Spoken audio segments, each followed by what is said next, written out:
weeks ago and is the most recent creepy moment I can recall. I, on and off again, babysit this 2-year-old while his parents have a date night.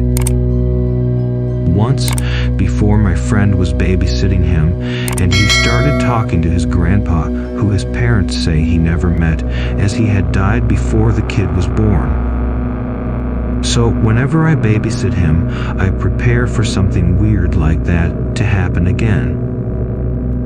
Of course, this night we're in his living room, and he points at an empty wall in front of us. Grandpa is all he says. He's 2 and doesn't talk a whole lot, so I didn't ask for an explanation. Instead, I start talking about other things because it's creeping me out. The kid then widens his eyes and grips the chair he's sitting in, chattering his teeth and shaking uncontrollably. Here's me freaking the fuck out, so I grab him and tell him that it's time to watch a movie before bed. Later that night, I'm about to take him upstairs when I noticed the door was unlocked. I locked it and turned the knob, shaking the door to reaffirm that it's locked. I do this without fail to every door I lock. It's a dumb quirk, and then carry him upstairs to bed since he's already half asleep. I'm in his room for about 20 minutes, and when he's finally out, I leave him and go back downstairs. The front door is directly in front of the stairs, and guess what? The door is unlocked. Immediately, I think that this is going to be a horror movie and think that it's a smart idea to check around the house. Nothing out of the ordinary.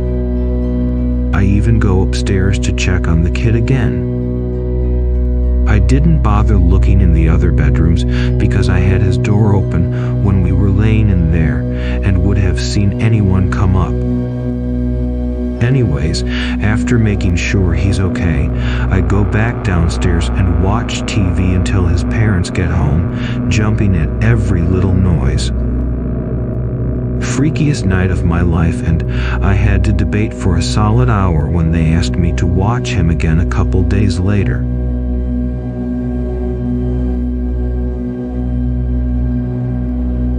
So, there's this old bridge in my town that's supposedly haunted by a young girl who drowned in the river beneath it. Apparently, if you came at the right time, you could hear her scream. When me and my buddies were in high school, we had nothing better to do than go ghost hunting. Being from a town of 6,000 people in good all southern Illinois, half of the being prison inmates and mental health patients, you have to get a bit creative to have any sort of fun. Anyway, we get to this bridge at about 3 a.m. and we sit there for a while. Nothing. About 20 minutes go by and we're all skeptical. Everyone's joking about how dumb this was, or trying to creep each other out. All of a sudden, screaming. The most blood-curdling, high-pitched screaming you've ever heard. It wasn't just one scream either. It never stopped, it kept going, even as we were driving away in our cars. But that's not even the worst part. Me and one of my buddies hightailed it back to the cars as soon as we heard the initial scream, because you had to walk a bit downhill to get underneath the bridge. Halfway back, we both go from sprinting to a dead stop at the exact same moment. I never asked him what he saw because I saw it for myself. It was a girl running on all fours into the woods.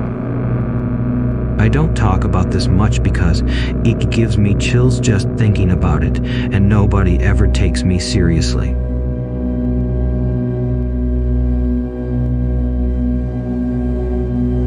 My mother-in-law was a very funny and cool woman. She and my wife were really close, and sadly, she passed away when our son was about 4 months old. Flash forward a few years. We live in an old 1930s era craftsman house in Pasadena, California. Our son is about 3. I was giving him a bath one night, and he starts looking over my shoulder, not at random stuff, but at something. A moment passes, and he asks me why Grandma calls Mommy a funny name. Long pause. I asked him what he meant, thinking he was talking about my mom. He then says, "Why does Grandma call Mommy?" My mother-in-law's nickname for my wife. I was really set back by this. My wife and I never used the nickname. It was just what her mom called her since she was a baby.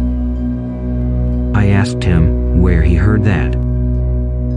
His reply, "The farmer told me." I asked him who the farmer was, and he replied, his friend.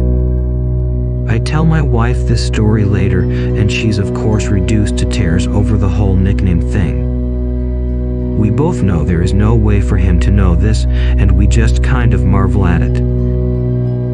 Flash forward to the next weekend, and my son is playing in his room. My wife is at work and I'm home. I hear him start talking like he's having a conversation. He's saying things like yes, no, I don't know, that, then some laughing. I go into his room and ask him what he's doing, and he says playing. I ask with who. He says the farmer. At this point, I'm already thinking about the fucking Exorcist movie and Captain Howdy. It's a little unsettling. I ask him where the farmer is. He says he left when I came in. The fuck? So my wife gets home, and I tell her this, and now she is just as weirded out as I am. We have no idea what to do, and figure if it happens again, we'll do something.